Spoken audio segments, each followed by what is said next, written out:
میں ہوں آپ کا ہوسٹ راجہ فیض سلطان۔ میں اس وقت ایلنگ میئر آفس میں ہوں اور میرے ساتھ ہے ایلنگ کے میئر منیر احمد صاحب۔ جی سر، آپ یہ بتائیں کہ آپ نے سیاست کا آغاز کس سن سے کیا تھا؟ جی راجہ صاحب، میں لنڈن میں 93 میں آیا یہاں ایلنگ بورو میں۔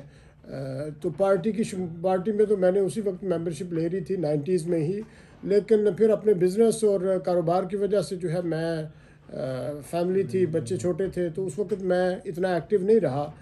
لیکن پھر 2014 میں آ کے میں نے پہلا الیکشن جو ہے وہ جیتا پیری ویل سے، اور پھر میں نے ایکٹیولی اس میں جو ہے حصہ لیا۔ تو میئر کا کتنا ٹینور ہو گیا؟ میئر کا جو ہے وہ 1 سال کا ٹینیور ہوتا ہے۔ ہم ایلنگ میں ڈپٹی میئر پہلے بنتے ہیں اور پھر اس کے بعد میئر بنتے ہیں، لیکن میرا پینڈیمک کی وجہ سے ڈپٹی میئر کا 2 سال کا ٹینیور رہا، اور اب جو ہے یہ میئر کا جا رہا ہے۔ میئر صاحب یہ بتائیں کہ برطانیہ میں جو اوورسیز رہ رہے ہیں وہ یہاں پر بھی سیاست کرتے ہیں اور پاکستان میں بھی سیاست کرتے ہیں۔ آپ کی نظر میں کیا ان کو یہاں پہ اس برطانیہ میں رہ کر یہاں کی سیاست کرنی چاہیے یا کہ وہاں پر بھی کرنی چاہیے؟ دیکھیں، سیاست راجہ صاحب ایسی نہیں ہے کہ جو کوئی لمیٹڈ کمپنی ہو جس کی آپ برانچیں کھولیں۔ سیاست ہوتی ہے لوگوں کی خدمت کرنا، اور آپ برطانیہ میں بیٹھ کر میرا نہیں خیال کہ آپ پاکستان کی سیاست کر سکتے ہیں۔ میں یہ سمجھتا ہوں کہ فیوچر میں اس کا لوگوں کو نقصان ہوگا جو پاکستان کی سیاست جہاں بیٹھ کر کریں گے، کیونکہ میں ہمیشہ یہ کہتا ہوں کہ آپ اپنے بچوں پر توجہ دیں۔ آج سے 10 یا 20 سال بعد جو جنریشن ہوگی ہماری، اگر وہ تعلیمی میدان میں پیچھے رہ گئی تو پھر ہمیں اس کا بہت نقصان ہوگا۔ اور اگر آپ بچوں کو یہ سمجھتے ہیں کہ یہاں پیدا ہونے والے بچے پاکستان چلے جائیں گے، ایسا ہونے والا نہیں ہے، اور اگر ہم یہاں سے نہیں گئے تو بچے کب جائیں گے؟ تو اس لیے میں یہی کہوں گا کہ بچوں کی تعلیم پر توجہ دیں اور انہیں 2 کشتیوں کا سوار نہ بنائیں، سیاست کریں یہاں۔ سیاست، اگر آپ کو سیاست کا شوق ہے تو سیاست یہاں بھی ہو سکتی ہے، اور اس کا فائدہ یہ ہے کہ یہاں پر آپ ایفیکٹو ہو کے لوگوں کے کام آ سکتے ہیں، اور اپنے فیملیز کے اور اپنے جو آپ کے کمپیٹریٹس ہیں ان کی بھی ہیلپ کر سکتے ہیں۔ میرے صاحب، جیسا کہ برطانیہ میں بچہ پیدا ہوتا ہے، وہ اسکول جاتا ہے، اس کا سٹارٹ ہوتا ہے انگلش میں، ٹیچر اس کو تھوڑی انگلش بات کرتی ہے، اس یہاں کے قانون کے بارے میں اس کے رائٹس بتاتی ہے کہ بھئی آپ کے بچوں سٹارٹ ہو جاتی ہے 3 سال سے آپ کے یہ رائٹس ہیں۔ اب وہ جب گھر آتا ہے تو ماں بھی باپ بھی اس کے ساتھ انگلش سے بات کرتا ہے، اپنی زبان جو ماں بولی ہے اس سے بات نہیں کرتا، جبکہ جو سکھ ہے وہ چاہے انجینئر ہو گیا، ڈاکٹر ہو گیا، وہ جب بچہ گھر آتا ہے تو وہ پنجابی میں بات کرتا ہے۔ کیا وجہ کہ وہ اردو میں اپنی زبان میں بات نہیں کرے؟ دوسرا یہ بھی کہوں گا کہ جب وہ بچہ پاکستان جاتا ہے تو دادی کہتی ہے کہ ادھر آپ میرے ساتھ بیٹھ، میرے ساتھ کھانا کھا۔ اب دادی کو سمجھ نہیں آ رہی کہ یہ کیا کہہ رہے ہیں، اور اس بچے کو سمجھ نہیں آ رہی کہ یہ کیا کہہ رہے ہیں۔ اس کے بعد وہاں پر بھی دیکھا ہے کہ وہاں بھی جو آپ کی ماں بولی زبان تھی نا، وہ بھی ایک تبدیل ہو چکی ہے۔ کوئی لاہور کی بولی بول رہا ہے، کوئی کراچی کی بول رہا ہے، کوئی کہیں کی۔ اس کے حوالے سے، بچوں کے حوالے سے تھوڑا سا یہ کیا میسج دیں گے آپ؟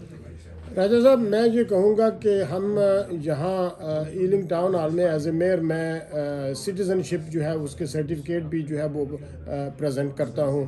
تو میں ہمیشہ لوگوں سے یہ کہتا ہوں جو نئے برٹش بنتے ہیں کہ آپ لوگ اپنا کلچر بھی رکھیں، اپنی زبان بھی رکھیں، اپنا مذہب بھی رکھیں، لیکن اس کے ساتھ برٹش بنیں۔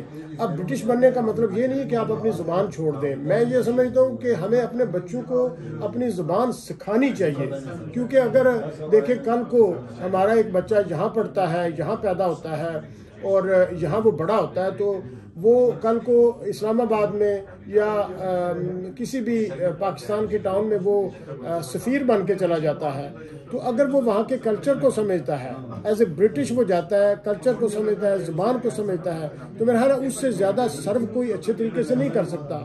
تو میں یہ کہوں گا کہ اپنی زبان کو مت چھوڑیں، بلکہ آج کل تو سسٹم کا مجھے اتنا اپڈیٹ نہیں ہے، لیکن ہمارے زمانے میں تو اسکولوں میں جو زبانیں ہیں یہ سکھائی جاتی تھیں، ایک کمپلسری فارن لینگویج ہوتی تھی، پھر ہم ایڈیشنل فارن لینگویجز لیتے تھے، تو اگر آپ کے پاس ایک زبان ایکسٹرا ہے تو وہ تو ایک بلیسنگ ہے۔ آخری سوال یہ ہے کہ آپ کی طرف سے میں کہ جو بچے یہاں پر کچھ بچے ڈرگ کی طرف جا رہے ہیں یا مطلب ان کی ماں باپ کی نظر، ان ماں باپ کو آپ کیا میسج دیں گے، اپنے بچوں پہ کس طرح نظر رکھیں گے؟ میں ایک تو یہ کہتا ہوں کہ آپ یہاں کے تعلیمی سسٹم کو سمجھیں، اور اگر آپ بچے کو اسکول کی ٹرم میں چھٹیاں کرواتے ہیں، ایک ہفتے کی چھٹیاں اگر آپ کروا لیتے ہیں تو وہ پوری ٹرم بچے کی جو ہے وہ پیچھے چلا جاتا ہے، جب وہ پیچھے چلا جائے گا پھر اس کا پورے سال اسکول میں دل نہیں لگے گا۔ تو جو بچے تعلیمی میدان میں پیچھے رہ جائیں گے، پھر جب وہ عملی زندگی میں آئیں گے تو ان کو پریشانیاں ہوں گی، اچھی جابز نہیں ملیں گی، اچھے کسی ڈپارٹمنٹ میں نہیں جا سکیں گے، تو پھر اس طرح کی جو ہے وہ خرابیاں پیدا ہوں گی۔ تو اس لیے میں یہ کہوں گا کہ اس کی بنیاد اچھی بنائیں اور ان کو تعلیم اچھی دیں، ان کی پیرنٹس ایوننگ پہ جائیں، ان کو مانیٹر کریں، ان کے ساتھ بات کریں، تو میرے خیال میں بچے جو ہیں وہ سیدھے راستے پہ رہیں گے۔ جی، جیسا کہ میر صاحب نے کہا ہے کہ یہاں پہ جو لوگ رہ رہے ہیں، جو اوورسیز پاکستانی ہیں، ان کو برطانیہ کی سیاست میں حصہ لینا چاہیے، کیونکہ ان کا مرنا جینا یہاں پر ہے، اور وہ اپنے بچوں کو بھی یہی تربیت دیں کہ یہاں کی سیاست میں حصہ لیں اور خود بھی یہاں کی سیاست میں حصہ لیں۔ دوسرا انہوں نے یہ کہا ہے کہ جو بچے جب اسکول جاتے ہیں یا واپس آئیں تو ماں باپ کو اپنے بچوں پر ایک نظر رکھنی چاہیے کہ میرا بچہ جو ہے کس جگہ جا رہا ہے اور کس جگہ سے آ رہا ہے یا کن کے ساتھ وہ جا رہا ہے۔ اسی کے ساتھ آپ سے اجازت چاہتا ہوں۔ راجہ فیض سلطان، RFS نیوز، ایلم۔